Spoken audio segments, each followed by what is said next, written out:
Hi all, welcome to Steadicom MLT Academy. Kerala PSC lab technician എക്സാമിൻ്റെ ഒരു question പേപ്പറാണ് previous question പേപ്പറാണ് നമ്മൾ ഈ ഒരു വീഡിയോയിൽ ഡിസ്കസ് ചെയ്യാൻ പോകുന്നത്. നമ്മൾ ഓരോ ക്വസ്റ്റ്യനും ഡീറ്റെയിൽ ആയിട്ട് ഇവിടെ ഡിസ്കസ് ചെയ്യാണ്. നമുക്ക് എന്തായാലും ഫസ്റ്റ് ക്വസ്റ്റ്യനിലേക്ക് പോവാം.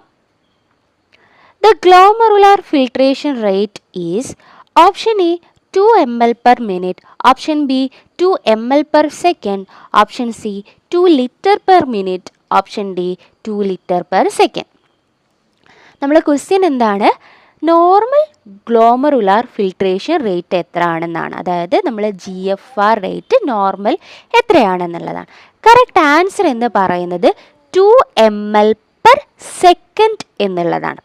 GFR അല്ലെങ്കിൽ ഗ്ലോമറുലാർ ഫിൽട്രേഷൻ റേറ്റ് എന്ന് പറഞ്ഞാൽ നമ്മളെ കിഡ്നി എത്രത്തോളം ബ്ലഡിന് ഒരു മിനിറ്റിൽ ഫിൽട്ടർ ചെയ്യുന്നുണ്ട് എന്നുള്ളതാണ്. How much blood filtered in kidney per minute എന്നുള്ളതാണ് ഈ ഗ്ലോമറുലാർ ഫിൽട്രേഷൻ റേറ്റ് എന്ന് പറയുന്നത്. സോ നമ്മളത് സാധാരണ മിനിറ്റിലാണ് പറയാറുള്ളത്. 120 ml പെർ മിനിറ്റ് എന്നുള്ളതാണ് നോർമൽ GFR അല്ലെങ്കിൽ നോർമൽ ഗ്ലോമറുലാർ ഫിൽട്രേഷൻ റേറ്റ് എന്ന് പറയുന്നത്. പക്ഷേ അങ്ങനെ ഒരു ഓപ്ഷൻ നമ്മളുടെ ക്വസ്റ്റ്യനിലില്ല. പകരം സെക്കൻഡിലുള്ള ഓപ്ഷൻ ഉണ്ട്. ഇപ്പം മിനിറ്റിൽ 120 ml ആണെങ്കിൽ അത് സെക്കൻഡിലേക്ക് നമുക്ക് അങ്ങനെ കൺവേർട്ട് ചെയ്യാം. ഒരു മിനിറ്റിൽ 120 ml ആണ് GFR എന്ന് പറയുന്നത്. അപ്പോൾ അതിനെ സെക്കൻഡിലേക്ക് ആക്കുന്ന സമയത്ത് ഒരു മിനിറ്റ് എന്ന് പറഞ്ഞാൽ എത്ര സെക്കൻഡാണ്? 60 സെക്കൻഡാണ് അല്ലേ? സോ അപ്പോൾ നമുക്ക് സെക്കൻഡിലുള്ള GFR കിട്ടണമെങ്കിൽ നമ്മൾ എന്താ ചെയ്യേണ്ടത്? മിനിറ്റിലുള്ള GFRനെ 60 സെക്കൻഡ് കൊണ്ട് ഡിവൈഡ് ചെയ്താൽ മതി. അതായത് 120 ഡിവൈഡഡ് ബൈ 60 ചെയ്താൽ മതി. അപ്പോൾ നമുക്ക് എങ്ങനെ കിട്ടും? യെസ്, ആൻസർ 2 ആണ് കിട്ടുന്നത്. അതായത് 2 ml per second എന്നുള്ളതാണ്. അപ്പം നമുക്ക് എന്തായി? GFR എന്ന് പറയുന്നത് 2 ml per second എന്നുള്ളത് ആൻസർ കിട്ടി. നമ്മൾ PSC ചോദിച്ചത് കണ്ടോ? കാരണം 120 ml per minute എന്നായിരിക്കും നമ്മൾ പഠിച്ചു വെച്ചിട്ടുണ്ടാവുക. പക്ഷേ ഓപ്ഷനിൽ അങ്ങനെ ഒരു ഓപ്ഷനേ ഇല്ല, പകരം സെക്കൻഡിലേക്കാക്കി. അപ്പോൾ നമുക്കറിയണം മിനിറ്റിലുള്ള ഒരു കാര്യം നമ്മൾ സെക്കൻഡിലേക്കാക്കുമ്പോൾ നമുക്ക് എന്ത് ചെയ്താൽ മതി? 16 കൊണ്ട് ഡിവൈഡ് ചെയ്താൽ മതി. അങ്ങനെ ചെയ്തപ്പോൾ നമുക്ക് ആൻസർ 2 ml per second എന്ന് കിട്ടി. സോ അങ്ങനെ ഫസ്റ്റ് ക്വസ്റ്റ്യൻ നമ്മൾ കവർ ചെയ്തു.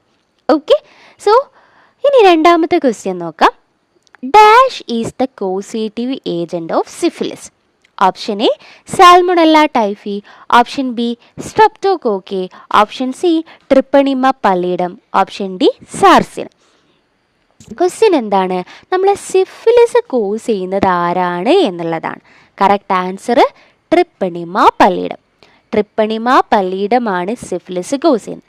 ഈ ട്രിപ്പണിമ പല്ലിഡത്തിനെ കുറിച്ച് കൂടുതലായിട്ട് പറയുകയാണെങ്കിൽ ഇതൊരു സ്പൈറോകീറ്റ് ആണ് അല്ലേ? സ്പൈറോകീറ്റ് എന്ന് പറഞ്ഞാൽ സ്പൈറൽ ഷേപ്പുള്ള ബാക്ടീരിയ ആണ് ഈ ട്രിപ്പണിമ പല്ലിഡം എന്ന് പറയുന്നത്. ഇപ്പോൾ ട്രിപ്പണിമ പല്ലിഡം മാത്രമല്ല, ലെപ്റ്റോസ്പൈറ, ബൊറീലിയ ഇതെല്ലാം സ്പൈറോകീറ്റിലാണ് വരുന്നത്. സോ ഇതിനെ നമ്മൾ എങ്ങനെയാണ് ഡെമോൺസ്ട്രേറ്റ് ചെയ്യാന്ന് ചോദിച്ചു കഴിഞ്ഞാൽ ഇതിനെ ഡെമോൺസ്ട്രേറ്റ് ചെയ്യാൻ യൂസ് ചെയ്യുന്ന മൈക്രോസ്കോപ്പാണ് ഡാർക്ക് ഫീൽഡ് മൈക്രോസ്കോപ്പ് എന്ന് പറയുന്നത്. ഡാർക്ക് ഫീൽഡ് മൈക്രോസ്കോപ്പ് യൂസ് ചെയ്തിട്ടാണ് നമ്മളിതിനെ സാധാരണ സ്പൈറോകീറ്റിനെ സാധാരണ ഡിറ്റക്റ്റ് ചെയ്യാറുള്ളത്. അപ്പോൾ സിഫിലിസിനെ കുറിച്ച് വേറെ അഡീഷണൽ ആയിട്ട് പോയിന്റ്സുകൾ പറയുകയാണെങ്കിൽ ഇപ്പം നമുക്ക് സിഫിലിസിൻ്റെ ടെസ്റ്റുകൾ അല്ലെങ്കിൽ ട്രിപ്പണിമ പല്ലിയുടെ നമുക്ക് എങ്ങനെ ടെസ്റ്റ് ചെയ്യാന്ന് വെച്ചാൽ നമുക്ക് മെയിൻലി 2 ടൈപ്പ് ടെസ്റ്റുകൾ വരുന്നുണ്ട്. ട്രിപ്പണിമൽ ടെസ്റ്റും വരുന്നുണ്ട്, അതേപോലെ തന്നെ നോൺ ട്രിപ്പണിമൽ ടെസ്റ്റും വരുന്നുണ്ട്. ട്രിപ്പണിമൽ ടെസ്റ്റാണ് ട്രിപ്പണിമ പല്ലിഡം ഹീമഗ്ലൂട്ടിനേഷൻ ടെസ്റ്റ്, അതുപോലെ തന്നെ ഫ്ലൂറസെൻ്റ് ആൻറ്റിബോഡി ടെസ്റ്റ്, അതുപോലെ ട്രിപ്പണിമ പല്ലിഡം ഇമ്മൊബിലൈസേഷൻ ടെസ്റ്റ്. ഇതൊക്കെ നമുക്ക് ട്രിപ്പണിമൽ ടെസ്റ്റാണ്. എന്നാൽ നോൺ ട്രിപ്പണിമൽ ടെസ്റ്റാണ് ട്രിപ്പണിമ പല്ലിഡത്തിൻ്റെ ഡയഗ്നോസിസിന് യൂസ് ചെയ്യുന്ന നോൺ ട്രിപ്പണിമൽ ടെസ്റ്റാണ് VDRL, RPR. ഈ ടെസ്റ്റെല്ലാം നോൺ ട്രിപ്പണിമൽ ടെസ്റ്റാണ്. സോ അപ്പോൾ സിഫിലിസിനെ കോസ് ചെയ്യുന്നത് ട്രിപ്പണിമ പള്ളിയിടമാണ്. അതൊരു സ്പൈറോകീറ്റാണ്. ഡാർക്ക് ഫീൽഡ് മൈക്രോസ്കോപ്പ് യൂസ് ചെയ്തിട്ടാണ് നമ്മൾ അതിനെ ഡിറ്റക്റ്റ് ചെയ്യുന്നത്. ഇപ്പോൾ ഇതിൻ്റെ ഡയഗ്നോസിന് വേണ്ടിയിട്ട് ട്രിപ്പണിമൽ ടെസ്റ്റും ചെയ്യാറുണ്ട്, നോൺ ട്രിപ്പണിമൽ ടെസ്റ്റും ചെയ്യാറുണ്ട്. അപ്പോൾ VDRL RPR എന്നൊക്കെ പറയുന്ന ടെസ്റ്റുകൾ നോൺ ട്രിപ്പണിമൽ ടെസ്റ്റാണ്. Treponema pallidum haem agglutination test, treponema pallidum immobilisation test, fluorescent antibody test ഒക്കെ ട്രിപ്പണിമൽ ടെസ്റ്റുമാണ്. ഓക്കെ, ഇനി നമുക്ക് അടുത്ത ക്വസ്റ്റ്യനിലേക്ക് പോവാം. അടുത്ത ക്വസ്റ്റ്യൻ എന്ന് പറയുന്നത് platelet diluting fluid. Option A Rees Ecker's fluid, option B Hinkelmann's fluid, option C Dunger's fluid, option D Hayem's fluid. ഏതാണ് കറക്റ്റ് ആൻസർ ആയിട്ട് വരുന്നത്? യെസ്, പ്ലേറ്റ്ലെറ്റ് ഡയലൂട്ടിംഗ് ഫ്ലൂയിഡ് എന്ന് പറയുന്നത് റീസെക്കേഴ്സ് ഫ്ലൂയിഡ് ആണ് അല്ലേ? ഓപ്ഷൻസിൽ റീസെക്കേഴ്സ് ഫ്ലൂയിഡ് ആണ്. അപ്പോൾ ബാക്കിയുള്ള ഫ്ലൂയിഡ്സ് ഒക്കെ ഇപ്പോൾ ഹിങ്കിൾമാൻസ് ഫ്ലൂയിഡും ഡെങ്കേഴ്സ് ഫ്ലൂയിഡ് എന്ന് പറയുന്നത് യൂസിനോഫിലിൻ്റെ ഡയലൂട്ടിംഗ് ഫ്ലൂയിഡാണ്. യൂസിനോഫിലിൻ്റെ ഡയലൂട്ടിംഗ് ഫ്ലൂയിഡ്സ് ആണ് ഹിങ്കിൾമാൻസും ഡെങ്കേഴ്സും. അപ്പം ചിലപ്പം ഇതായിരിക്കും വേറൊരു ക്വസ്റ്റ്യൻ പേപ്പറിൽ നിങ്ങൾ കാണാൻ പോകുന്നത്. അപ്പോൾ ഒരിക്കലും ജസ്റ്റ് നമ്മൾ പ്രീവിയസ് ക്വസ്റ്റ്യൻ പേപ്പർ പഠിക്കുന്ന സമയത്ത് അതിൻ്റെ ആൻസർ മാത്രം പഠിച്ചു പോകരുത്, എല്ലാ ഓപ്ഷൻസും പഠിക്കണം. ഇപ്പോൾ ഹെയിംസ് ഫ്ലൂയിഡ്, ഡേസീസ് ഫ്ലൂയിഡ് എന്നൊക്കെ പറയുന്നത് നമ്മൾ RBCൻ്റെ ഡയലൂട്ടിംഗ് ഫ്ലൂയിഡ്സ് ആണ്. RBCനെ ഡയലൂട്ട് ചെയ്യാൻ വേണ്ടിയിട്ടാണ് ഹെയിംസ് ഫ്ലൂയിഡും ഡേസീസ് ഫ്ലൂയിഡൊക്കെ യൂസ് ചെയ്യുന്നത്. ഓക്കെ, സോ ഇനി നമുക്ക് അടുത്ത ക്വസ്റ്റ്യൻ നോക്കാം.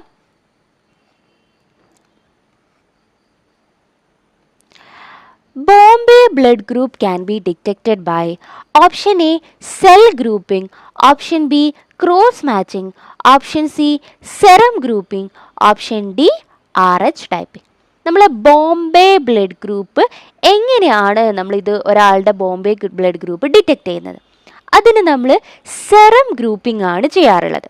സെറം ഗ്രൂപ്പിംഗ് എന്ന് പറയുമ്പോൾ നമ്മൾ പേഷ്യൻറ്റിൻ്റെ അല്ലെങ്കിൽ ആരുടെ ബ്ലഡ് ഗ്രൂപ്പാണോ കണ്ടുപിടിക്കേണ്ടത് അയാളുടെ സെറം ആണ് യൂസ് ചെയ്യുന്നത്.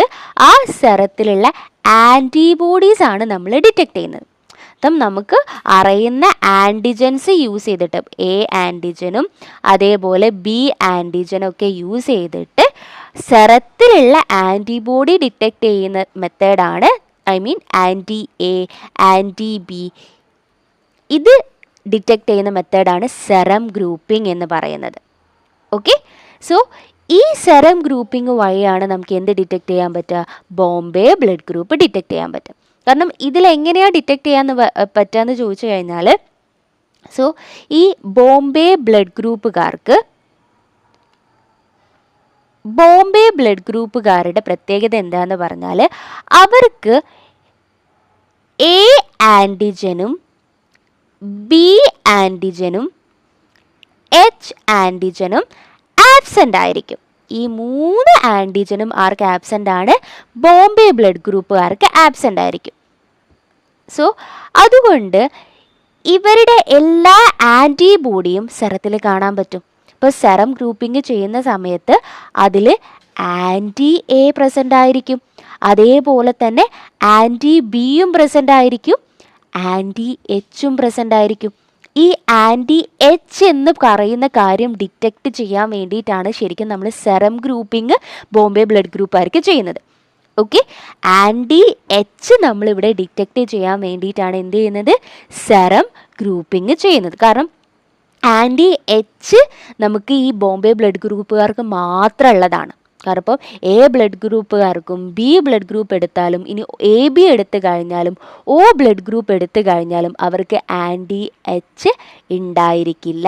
പകരം ബോംബെ ബ്ലഡ് ഗ്രൂപ്പുകാർക്ക് മാത്രമേ എന്ത് പ്രസൻ്റ് ആയിരിക്കുള്ളൂ? ആൻറ്റി H ആൻറ്റിബോഡി പ്രസൻ്റ് ആയിരിക്കുള്ളൂ. സോ അതിനെ ഡിറ്റക്റ്റ് ചെയ്യാൻ വേണ്ടിയിട്ടാണ് നമ്മൾ സെറം ഗ്രൂപ്പിംഗ് ചെയ്യുന്നത്. ഓക്കെ, അതേപോലെ വേറൊരു സ്ഥിരം ചോദിക്കുന്ന ക്വസ്റ്റ്യനാണ് ഈ ബോംബെ ബ്ലഡ് ഗ്രൂപ്പുമായിട്ട് റിലേറ്റ് ചെയ്തിട്ട് ഈ ബോംബെ ബ്ലഡ് ഗ്രൂപ്പ് കണ്ടുപിടിച്ചത് ആരാണെന്ന്. ബോംബെ ബ്ലഡ് ഗ്രൂപ്പ് കണ്ടുപിടിച്ചിരിക്കുന്നത് ബെൻറ്റെ എറ്റാലാണ്. ബെൻറ്റെ എറ്റാലാണ് ഈ ബോംബെ ബ്ലഡ് ഗ്രൂപ്പ് ഡിസ്കവർ ചെയ്തിരിക്കുന്നത്. ഓക്കെ, സോ ഇനി അടുത്ത ക്വസ്റ്റ്യനിലേക്ക് പോവാം. Father of microbiology? Option A Edward Jenner, option B Louis Pasteur, option C Robert Koch, option D Robert Hooke. ആരാണ് ഫാദർ ഓഫ് മൈക്രോബയോളജി എന്നറിയപ്പെടുന്നത്? യെസ്, ലൂയിസ് പാസ്റ്റർ ആണ് നമ്മൾ ഫാദർ ഓഫ് മൈക്രോബയോളജി എന്നറിയപ്പെടുന്നത് അല്ലേ. കാരണം ലൂയിസ് പാസ്റ്റർ മൈക്രോബയോളജിയിൽ വളരെയധികം കോൺട്രിബ്യൂഷൻസ് ചെയ്തിട്ടുണ്ട്. So father of microbiology എന്നറിയപ്പെടുന്നത് ലൂയിസ് പാസ്റ്ററാണ്. ഇപ്പോൾ ലൂയിസ് പാസ്റ്ററിൻ്റെ കോൺട്രിബ്യൂഷൻസ് പറയുകയാണെങ്കിൽ ഈ പാസ്ചറൈസേഷൻ എന്ന് പറയുന്ന ടെക്നിക്ക് കണ്ടുപിടിച്ചു. പാസ്ചറൈസേഷൻ എന്ന് പറയുന്ന ടെക്നിക്ക് കണ്ടുപിടിച്ചിട്ടുണ്ട്. അതുപോലെ തന്നെ ഫെർമെൻറ്റേഷൻ ടെക്നിക്കുകൾ കണ്ടുപിടിച്ചിട്ടുണ്ട്. ഫുഡിനെ പ്രിസർവ് ചെയ്യാൻ വേണ്ടി ഫെർമെൻറ്റേഷൻ ടെക്നിക്സ് കണ്ടുപിടിച്ചിട്ടുണ്ട്. അതുപോലെ തന്നെ 3 വാക്സിൻസ് ഫസ്റ്റ് കണ്ടുപിടിച്ചിരിക്കുന്നത് ലൂയിസ് പാസ്റ്ററാണ്. ഏതിനെതിരെയുള്ള വാക്സിൻസ്? ഇപ്പോൾ നമുക്ക് ഷോർട്ടായിട്ട് കാർ എന്ന് പറയാം. കാർ എന്ന് പറയുമ്പോൾ കോളറ, ആന്ത്രാക്സ്, റാബിസ്, ഈ 3 ഡിസീസസിനെതിരെയുള്ള വാക്സിൻസ് കണ്ടുപിടിച്ചിരിക്കുന്നതും ആരാണ്? ലൂയിസ് പാസ്റ്ററാണ്. അതുപോലെ സ്റ്റെറിലൈസേഷൻ ടെക്നിക്കുകളായിട്ടുള്ള ഓട്ടോക്ലേവ്, ഹോട്ട് എയർ ഓവന്, ഇതെല്ലാം കണ്ടുപിടിച്ചിരിക്കുന്നത് ലൂയിസ് പാസ്റ്ററാണ്. പിന്നെ വാക്സിൻ എന്ന് പറയുന്ന ടേം ഫസ്റ്റ് കോയിൻ ചെയ്തിരിക്കുന്നത് ലൂയിസ് പാസ്റ്ററാണ്. ജേം തിയറി കൊണ്ടുവന്നിരിക്കുന്നത്, ഇപ്പോൾ നമ്മൾ സ്പോണ്ടേനിയസ് ജനറേഷൻ തിയറി എന്ന് പറയുന്ന തിയറി ഡിസ്പ്രൂവ് ചെയ്തിട്ട് ജേം തിയറി എന്ന് പറയുന്ന തിയറി കണ്ടുവന്നതും ഒക്കെ ലൂയിസ് പാസ്റ്റർ. കാരണം നമ്മൾ ഈ ഒരു ഏരിയ നമ്മളെ ഹിസ്റ്ററി ഓഫ് മൈക്രോബയോളജി എന്നുള്ള ഒരു വീഡിയോ നമ്മൾ ചെയ്തിട്ടുണ്ടായിരുന്നു. ആ ഒരു ഏരിയയിൽ നമ്മൾ ഡീറ്റെയിൽ ആയിട്ട് ഇത് ഡിസ്കസ് ചെയ്തതാണ്. ഓക്കെ, ജസ്റ്റ് നമ്മൾ ലൂയിസ് പാസ്റ്ററിൻ്റെ കുറച്ച് കോൺട്രിബ്യൂഷൻസ് ഇവിടെ പറഞ്ഞു എന്നേ ഉള്ളൂ. സോ അപ്പോൾ ഇത്രയും കോൺട്രിബ്യൂഷൻസ് ലൂയിസ് പാസ്റ്റർ മൈക്രോബയോളജിയിൽ കൊണ്ടുവന്നുകൊണ്ട് നമുക്ക് ലൂയിസ് പാസ്റ്ററിനെ എന്ത് പറയാം? ഫാദർ ഓഫ് മൈക്രോബയോളജി എന്ന് പറയാം. അപ്പം വേറെ കുറേ ഓപ്ഷൻസ് ഇവിടെ കൊടുത്തിട്ടുണ്ട് അല്ലേ. ഇപ്പോൾ എഡ്വേർഡ് ജെന്നറിനെ കുറിച്ച് പറയുകയാണെങ്കിൽ ഫസ്റ്റ് വാക്സിന് ഡിസ്കവർ ചെയ്തിരിക്കുന്നത്, വാക്സിൻ എന്ന് പറയുന്ന ടേം കോയിൻ ചെയ്ത ലൂയിസ് പാസ്റ്റർ ആണെങ്കിൽ ഫസ്റ്റ് വാക്സിൻ, ഇപ്പോൾ സ്മോൾ പോക്സിനെതിരെയുള്ള ഫസ്റ്റ് വാക്സിൻ കൊണ്ടുവന്നിരിക്കുന്നത് ആരാണ്? എഡ്വേർഡ് ജെന്നറാണ്. സ്മോൾ പോക്സിനെതിരെയുള്ള വാക്സിൻ, ഫസ്റ്റ് വാക്സിൻ വന്നിരിക്കുന്നത് നമ്മൾ എഡ്വേർഡ് ജെന്നർ. റോബർട്ട് കോച്ച് ആണെങ്കിൽ റോബർട്ട് കോച്ചിനെ നമ്മൾ പറയാറുള്ളത് ഫാദർ ഓഫ് ബാക്ടീരിയോളജി എന്നാണ്. ഫാദർ ഓഫ് ബാക്ടീരിയോളജി ആണ് നമ്മൾ റോബർട്ട് കോച്ചിനെ കുറിച്ച് പറയാറുള്ളത്. ഇപ്പോൾ റോബർട്ട് ഹുക്ക് ആണെങ്കിൽ സെല്ല് ഡിസ്കവർ ചെയ്തത് റോബർട്ട് ഹുക്കാണ്. ഓക്കെ, സോ ഇത്രയാണ് നമുക്ക് ഈ ഒരു ക്വസ്റ്റ്യനിൽ പറയാനുള്ളത്. ഇനി അടുത്ത question, staining method for the demonstration of hormonal status in cytology. Option A Shorr stain, option B Albert stain, option C Giemsa stain, option D Pap stain. അതായത് ഹോർമോണൽ സ്റ്റാറ്റസ് സൈറ്റോളജിയിൽ അല്ലെങ്കിൽ ഹോർമോണൽ സൈറ്റോളജിയിൽ നമ്മൾ യൂസ് ചെയ്യുന്ന stain ഏതാണെന്ന് ചോദിച്ചാൽ that is Shorr stain. Shorr stain ആണ് നമ്മൾ ഹോർമോണൽ സൈറ്റോളജിയിൽ യൂസ് ചെയ്തത്. അപ്പോൾ ആൽബർട്ട് സ്റ്റെയിൻ നമ്മൾ യൂസ് ചെയ്യാറുള്ളത് വോളറ്റിൻ ഗ്രാന്യൂൾസിൻ്റെ ഡെമോൺസ്ട്രേഷന് വേണ്ടിയിട്ടാണ് അല്ലേ. Albert stain, Neisser stain, Ponder stain ഒക്കെ നമ്മൾ യൂസ് ചെയ്യുന്നത് വോളറ്റിൻ ഗ്രാന്യൂൾസിന് വേണ്ടിയിട്ടാണ്. പാപ് സ്റ്റെയിൻ ആണെങ്കിൽ നമ്മൾ യൂസ് ചെയ്യുന്നത് സെർവൈക്കൽ സൈറ്റോളജിയിലാണ്. സെർവൈക്കൽ സൈറ്റോളജിയിലാണ് നമ്മൾ പാപ് സ്റ്റെയിൻ യൂസ് ചെയ്യാറുള്ളത്. ഇപ്പോൾ ജീംസ സ്റ്റെയിൻ ആണ് യൂസ് ചെയ്യുന്നത് നമ്മൾ ബ്ലഡ് സ്മിയേഴ്സിനാണ് യൂസ് ചെയ്യാറുള്ളത്. ഇപ്പോൾ ബ്ലഡ് സ്മിയേഴ്സിനാണെങ്കിൽ നമ്മൾ പാരസൈറ്റ്സിന്, ബ്ലഡ് പാരസൈറ്റിനൊക്കെ ഡിറ്റക്ട് ചെയ്യാൻ വേണ്ടി നമ്മൾ ജീംസ സ്റ്റെയിൻ ആണ് ചെയ്യാറുള്ളത്. ഓക്കെ, അപ്പോൾ ഹോർമോണൽ സൈറ്റോളജിയിൽ നമ്മൾ യൂസ് ചെയ്യാറുള്ളത് ഷോർ സ്റ്റെയിൻ ആണ്. ഓക്കെ, ഇനി അടുത്ത question, cam test. CAM test is used for the identification of option A Mycoplasma pneumonia, option B Strep agalactiae, option C Strep pneumoniae, option D Staph aureus. ഇതാണ് CAM test നമ്മൾ ചെയ്യാറുള്ളത് strep അഗാലക്റ്റിയയ്ക്ക് വേണ്ടിയിട്ടാണ്. Strep അഗാലക്റ്റിയ. Strep agalactiae എന്ന് പറഞ്ഞാൽ group B സ്ട്രെപ്റ്റോകോക്കിയാണ്. Group B സ്ട്രെപ്റ്റോകോക്കിയാണ്. ഇതൊരു beta haemolytic ആയിട്ടുള്ള സ്ട്രെപ്റ്റോകോക്കിയാണ് ഈ ഗ്രൂപ്പ് ബി സ്ട്രെപ്റ്റോകോക്കി അല്ലെങ്കിൽ സ്ട്രെപ്പ് അഗാലക്റ്റിയ എന്ന് പറയുന്നത്. ഈ ക്യാമ്പ് ടെസ്റ്റ് എന്ന് പറഞ്ഞാൽ എന്താണ്? ക്യാമ്പ് ടെസ്റ്റ് എന്ന് പറഞ്ഞാൽ yes, Christie Atkins Munch pattern, ഇതിൻ്റെ ഫുൾ ഫോമാണ്. ഞാൻ ഇവിടെ എഴുതാം. ക്രിസ്റ്റി, അറ്റ്കിൻസ്, മച്ച്, പെറ്റേഴ്സൺ എന്നാണ് ഇതിൻ്റെ ഫുൾ ഫോം വരുന്നത്. സോ നമ്മൾ ഇതെന്താണെന്ന് പറഞ്ഞാൽ സ്ട്രെപ്പ് അഗാലക്റ്റിയനെ ഡയഗ്നോസ് ചെയ്യുക അല്ലെങ്കിൽ ഡിറ്റക്ട് ചെയ്യാൻ വേണ്ടിയിട്ടാണ് ചെയ്യുന്നത്. സോ ഈ ഒരു ടെസ്റ്റിനെ കുറിച്ച് പറയുകയാണെങ്കിൽ നമ്മളൊരു ബ്ലഡ് അഗാർ പ്ലേറ്റ് എടുക്കും. ഈ ബ്ലഡ് അഗാർ പ്ലേറ്റിലേക്ക് ആദ്യം നമ്മൾ എന്ത് സ്ട്രീക്ക് ചെയ്യും? ഒരു സ്റ്റാഫ് ഓറിയസിനെ സ്ട്രീക്ക് ചെയ്യും. സ്റ്റാഫ് ഓറിയസിൻ്റെ കൾച്ചർ സ്ട്രീക്ക് ചെയ്യും. സ്റ്റാഫ് ഓറിയസ്. ഓക്കെ, ഈ സ്റ്റാഫ് ഓറിയസിന് പെർപെൻഡിക്കുലർ ആയിട്ടാണ് നമ്മളിപ്പോൾ സസ്പെക്ട് ചെയ്യുന്ന അല്ലെങ്കിൽ നമുക്ക് ഐഡൻറ്റിഫൈ ചെയ്യേണ്ട ഈ ഒരു സ്ട്രെപ്പ് അഗാലക്റ്റിനെ നമ്മൾ എന്ത് ചെയ്യുന്നത്? സ്ട്രീക്ക് ചെയ്യുന്നത്. ഓക്കെ, സോ ഇതിനെ നമ്മൾ 37 ഡിഗ്രി സെൽഷ്യസിൽ വെക്കുന്ന സമയത്ത് ഈ ഒരു സ്റ്റാഫ് ഓറിയസ് ഒരു ബീറ്റ ഹീമോളൈസിസ് കോളനി തരും. സോ ഇത് നമ്മൾ സ്ട്രീക്ക് ചെയ്തത് ഇത് സ്ട്രെപ്പ് അഗാലക്റ്റിയെ ആണെങ്കിൽ നമുക്കിവിടെ ഒരു ആരോ ഹെഡ് അപ്പിയറൻസ് കാണാൻ പറ്റും. ഇവിടെ ഒരു ആരോ ഹെഡ് ആയിട്ടുള്ള ഒരു ഹീമോളൈസിസ് കാണാൻ പറ്റും. ആരോ ഹെഡ് ആയിട്ടുള്ള ഹീമോളൈസിസ് ഇതെങ്ങനെയാണ് കാണാൻ പറ്റുക എന്ന് പറഞ്ഞു കഴിഞ്ഞാൽ, ഈ സ്ട്രെപ്പ് അഗാലക്റ്റിയെ ഒരു ക്യാമ്പ് ഫാക്ടർ പ്രൊഡ്യൂസ് അല്ലെങ്കിൽ അതൊരു പ്രോട്ടീനാണ്. സോ ഈ ഒരു ക്യാമ്പ് പ്രോട്ടീന് ഈ സ്റ്റാഫ് ഓറിയസ് പ്രൊഡ്യൂസ് ചെയ്യുന്ന ഹീമോലൈസിസിനെ എൻഹാൻസ് ചെയ്യിപ്പിക്കും. എന്നിട്ടാണ് ഈ ഒരു ആരോ head zone of enhanced haemolysis തരുന്നത്. അപ്പോൾ എന്താണ്, ഇപ്പോൾ നമ്മളൊരു ബ്ലഡ് അഗാർ പ്ലേറ്റിലേക്ക് സ്റ്റാഫ് ഓറിയസിനെ സ്ട്രീക്ക് ചെയ്യും. അതിന് പെർപെൻഡിക്കുലർ ആയിട്ട് നമ്മൾ ഈ സ്ട്രെപ്പ് അഗാലക്റ്റിനെയും സ്ട്രീക്ക് ചെയ്യുന്ന സമയത്ത് ഇതിനെ കൾച്ചർ ചെയ്ത് കഴിഞ്ഞാൽ ഒരു ആരോ head form of enhanced haemolysis produce ചെയ്യും. അത് പ്രൊഡ്യൂസ് ചെയ്യുന്നത് എങ്ങനെയാണെന്ന് ചോദിച്ചു കഴിഞ്ഞാൽ ഈ ഒരു ക്യാമ്പ് ഫാക്ടർ, സ്ട്രെപ്പ് അഗാലക്റ്റിയെ പ്രൊഡ്യൂസ് ചെയ്യുന്ന ക്യാമ്പ് ഫാക്ടറാണ് ഈ ഹീമോലൈസിസ് എൻഹാൻസ്ഡ് ചെയ്യിപ്പിക്കുന്നത്. ഓക്കെ, സോ ഇതാണ് നമുക്ക് ക്യാമ്പ് ടെസ്റ്റ് അല്ലെങ്കിൽ സ്ട്രെപ്പ് അഗാലക്റ്റിനെ കുറിച്ച് പറയാനുള്ളത്. ഓക്കെ, ഇനിയിപ്പോൾ അടുത്ത ക്വസ്റ്റ്യൻ നോക്കാം. നെക്സ്റ്റ് ക്വസ്റ്റ്യൻ എന്ന് പറഞ്ഞാൽ the abnormal urinary protein seen in multiple myeloma. Multiple മൈലോമയിൽ കാണുന്ന അബ്നോർമൽ യൂറിനറി പ്രോട്ടീൻ ഏതാണ്? Option A albumin, option B Bence Jones protein, option C peptidoglycan, option D C reactive protein. ഏതാണ് correct answer ആയിട്ട് വരുന്നത്? Yes, multiple മൈലോമയിൽ നമ്മൾ കാണുന്ന urinary protein, യൂറിനിൽ കാണുന്ന പ്രോട്ടീനാണ് Benz Jones protein എന്ന് പറയുന്നത് അല്ലേ. അത് മൾട്ടിപ്പിൾ മൈലോമേൻ്റെ ഒരു ക്യാരക്ടറിസ്റ്റിക് ഫീച്ചറാണ്, യൂറിനിൽ കൂടെ ബെൻസ് ജോൺ പ്രോട്ടീൻ കാണും എന്നുള്ളത്. സോ മൾട്ടിപ്പിൾ മൈലോമ എന്ന് പറഞ്ഞാൽ എന്താണ്? മൾട്ടിപ്പിൾ മൈലോമ എന്ന് പറഞ്ഞാൽ അതൊരു പ്ലാസ്മ സെൽ ക്യാൻസറാണ്. പ്ലാസ്മ സെൽ ക്യാൻസറാണ്. പ്ലാസ്മ സെൽ ക്യാൻസർ എന്ന് പറയുമ്പോൾ പ്ലാസ്മ സെൽസിൻ്റെ പ്ലാസ്മ സെൽസ് കൂടുതലായിട്ട് പ്രോലിഫറേറ്റ് ചെയ്യുന്നുണ്ട്. അതൊരു അവിടെ ഏത് ടൈപ്പ് പ്ലാസ്മ സെൽ എന്ന് ചോദിച്ചു കഴിഞ്ഞാൽ യെസ്, മോണോക്ലോണൽ ഇമ്മ്യൂണോഗ്ലോബുലിനാണ് അവിടെ ഇൻക്രീസ് ചെയ്യുന്നത്. മോണോക്ലോണൽ ഇമ്മ്യൂണോഗ്ലോബുലിനാണ് അവിടെ എന്ത് ചെയ്യുന്നത്? ഇൻക്രീസ് ചെയ്യുന്നത്. ഓക്കെ, സോ ഇതിൽ കുറച്ച് ക്യാരക്ടറിസ്റ്റിക് ഫീച്ചേഴ്സ് ചോദിച്ചു കഴിഞ്ഞാൽ നമുക്ക് പറയാനുള്ളത്, ഒന്ന് നമുക്ക് യൂറിനിൽ ബെൻസ് ജോൺസ് പ്രോട്ടീൻസ് കാണും. രണ്ടാമത്തത് നമ്മൾ സെറം പ്രോട്ടീൻ ഇലക്ട്രോഫോറസിസ് ചെയ്യുന്ന സമയത്ത് നമുക്കതിൽ എം ബാൻഡ് അല്ലെങ്കിൽ എം പ്രോട്ടീൻ കാണാൻ പറ്റും. M band or M protein കാണാൻ പറ്റും. പിന്നെ ഇതിൻ്റെ ക്ലിനിക്കൽ മാനിഫെസ്റ്റേഷനെ നമുക്ക് ഒരു ഷോർട്ട് ഫോമിൽ പറയാൻ പറ്റും ക്രാബ് എന്ന് പറയാൻ പറ്റും. ക്രാബ് കൊണ്ട് ഉദ്ദേശിക്കുന്നത് എന്താണെന്ന് വെച്ചാൽ കാൽഷ്യം കൂടും, ബ്ലഡിൽ കാൽഷ്യത്തിൻ്റെ ലെവൽ കൂടും, renal failure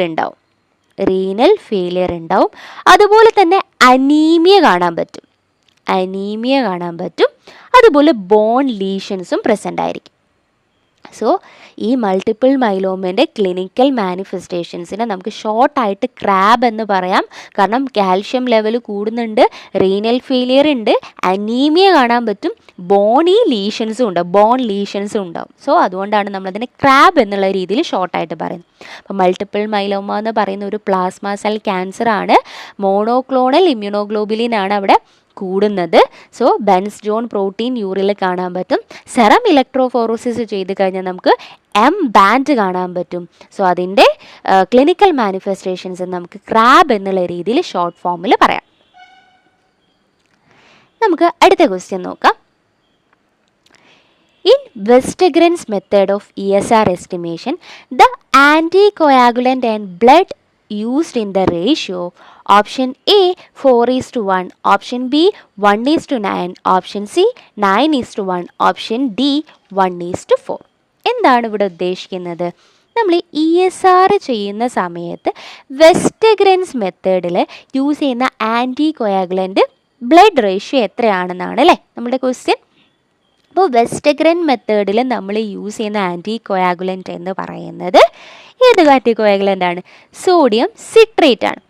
so sodium citrate നമ്മൾ ഏത് റേഷ്യോയിലാണ് യൂസ് ചെയ്യുന്നത് ചോദിച്ചു കഴിഞ്ഞാൽ ഇവിടെ കൃത്യമായിട്ട് നോക്കണം, ആൻറ്റികോയാഗുലൻ്റ് ബ്ലഡ് റേഷ്യോ ആണ്.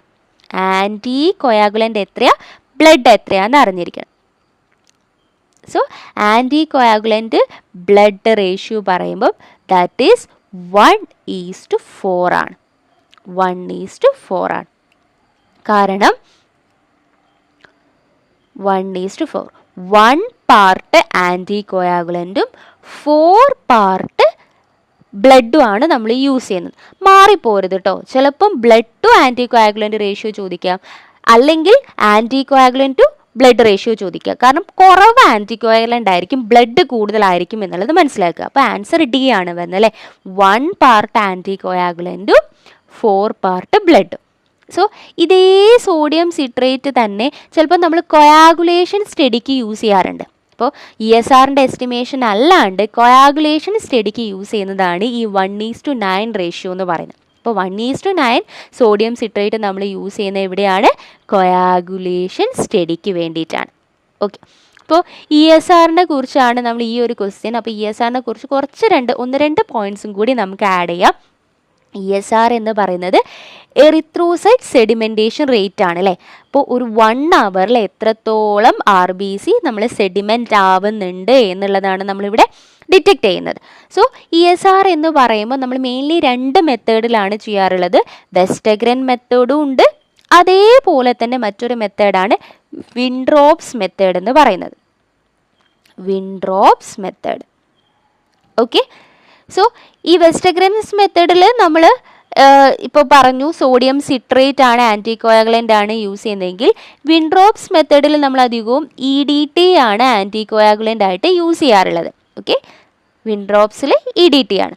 സോ വെസ്റ്റഗ്രെൻസ് മെത്തേഡ് എന്ന് പറയുമ്പോൾ രണ്ടിലും ഒരേപോലെയാണ് ചെയ്യുന്നതെങ്കിലും 2 തരത്തിലുള്ള ട്യൂബ്സ് ആണ് യൂസ് ചെയ്യുന്നത്. അപ്പോൾ നമ്മൾ ഏത് മെത്തേഡിലായിക്കോട്ടെ നമ്മൾ ട്യൂബിലേക്ക് ബ്ലഡ് ഫില്ല് ചെയ്തതിന് വെച്ചും ഒരു 1 അവർ നമ്മളതിനെ റെസ്റ്റ് ചെയ്യിപ്പിക്കുകയാണ് ചെയ്യുന്നത്. സോ വെസ്റ്റഗ്രെൻ ട്യൂബ് എന്ന് പറയുമ്പം അത് ലെങ്ത്ത്, ഇത് ഇമ്പോർട്ടൻ്റ് ആണ് കേട്ടോ. 200 mm ലെങ്ത് ഉള്ള ട്യൂബാണ് ഈ വെസ്റ്റഗ്രെൻസ് ട്യൂബ് എന്ന് പറയുന്നത്. ചിലപ്പം ക്വസ്റ്റ്യൻ ചോദിക്കാം. വിൻഡ്രോപ്സ് ട്യൂബ് ആണെങ്കിൽ കുറച്ച് ചെറുതാണ്, 100 mm ലെങ്ത് ഉള്ള ട്യൂബാണ് ഈ വിൻഡ്രോപ്സ് ട്യൂബ് എന്ന് പറയുന്നത് കേട്ടോ. സോ വെസ്റ്റഗ്രെൻസ് ട്യൂബ് വലിയ ട്യൂബാണ്, 200 mm ലെങ്ത് ആണ് വരുന്നത്. വിൻഡ്രോപ്സ് ട്യൂബ് ആണെങ്കിൽ 100 mm ലെങ്ത് ആണ് ഈ ട്യൂബിന് വരുന്നത്. സോ ഈ 2 ട്യൂബിലാണെങ്കിലും നമ്മൾ ഒരേപോലെയാണ് ചെയ്യുന്നത്. ഓക്കെ, സോ ഈ 2 പോയിന്റുകൾ നോട്ട് ചെയ്ത് വെക്കുക. അതേപോലെ തന്നെ ഇനി നമുക്ക് ESRൻ്റെ നോർമൽ വാല്യൂ നോക്കണം. ESRൻ്റെ നോർമൽ വാല്യൂ എന്ന് പറയുന്നത് 0 to 15. ഈ ESR മെയിൽസിൽ കുറവും ഫീമെയിൽസിൽ കൂടുതലും ആയിരിക്കും. സോ മെയിൽസിൽ 0 to 50, ഇതിൻ്റെ യൂണിറ്റ് നോട്ട് ചെയ്ത് വെക്കുക. mm/hour ആണ് ESRൻ്റെ യൂണിറ്റ് എന്ന് പറയുന്നത്. സോ 0 to 15 mm/hour മെയിൽസിലും 0 to 20 mm/hour അവറിലാണല്ലോ നമ്മൾ പറയുന്നത്. സോ ഫീമെയിൽസിലുമാണ്. 0 to 15 mm/hour മെയിൽസിലും 0 to 20 mm/hour ഫീമെയിൽസിലുമാണ് വരുന്നത്. ഫീമെയിൽസിലാണ് കൂടുതൽ.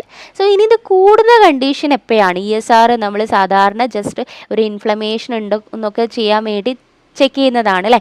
ഒരു പ്രത്യേക കണ്ടീഷനിൽ മാത്രം കൂടുന്ന ഒരു പാരാമീറ്റർ അല്ല ESR. അപ്പോൾ എന്തിലൊക്കെയാണ് ESR കൂടുന്നതെന്ന് ചോദിച്ചു കഴിഞ്ഞാൽ, ഇപ്പോൾ എന്തെങ്കിലും കോമൺ ആയിട്ട് ഇൻഫെക്ഷൻസ് ഉണ്ടാവുകയാണ്, അതേപോലെ ഇൻഫ്ലമേഷൻസ് ഉണ്ടാവുകയാണ്.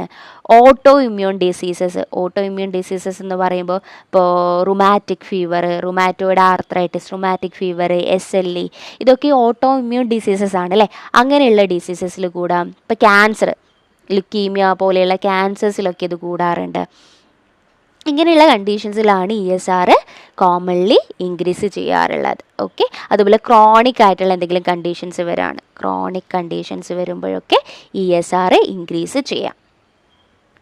സോ ESRനെ കുറിച്ച് ഇത്രയാണ് പറയാറുള്ളത്. ഇനി നെക്സ്റ്റ് ക്വസ്റ്റ്യൻ നോക്കാം.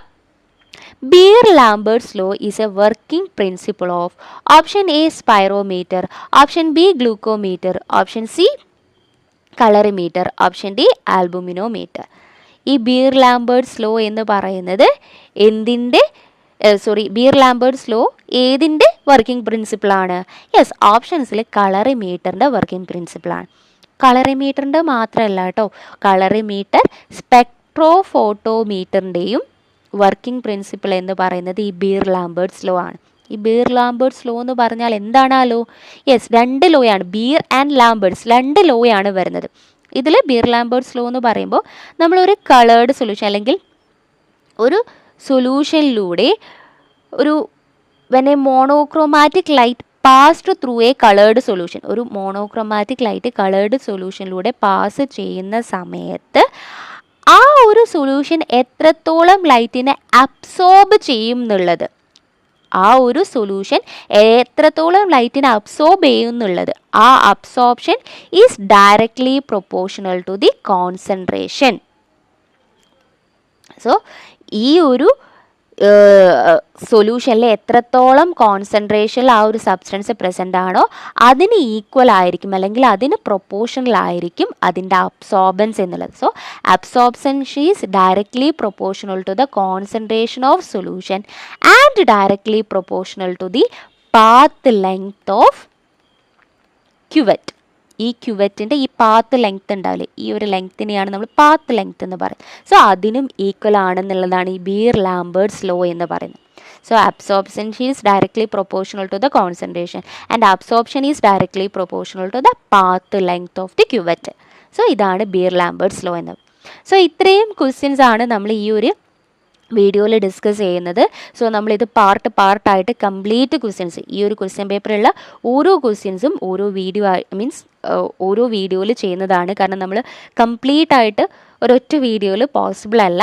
അതുകൊണ്ട് ഓരോ ഏരിയയും നമ്മൾ ഡീറ്റെയിൽ ആയിട്ട് കവർ ചെയ്യുന്നതുകൊണ്ട് നമുക്ക് ഒറ്റയടിക്ക് ഒരു ക്വസ്റ്റ്യൻ പേപ്പർ കവർ ചെയ്യാൻ പറ്റില്ല. അപ്പോൾ ഓരോ ഏരിയയും നമ്മൾ ഓരോ വീഡിയോ ആയിട്ട് ചെയ്യുന്നതാണ്. സോ ഈ ഒരു വീഡിയോ നിങ്ങൾ യൂസ്ഫുൾ ആയിട്ടുണ്ടെങ്കിൽ നിങ്ങൾ തീർച്ചയായിട്ടും കമൻറ്റ് ചെയ്യുക.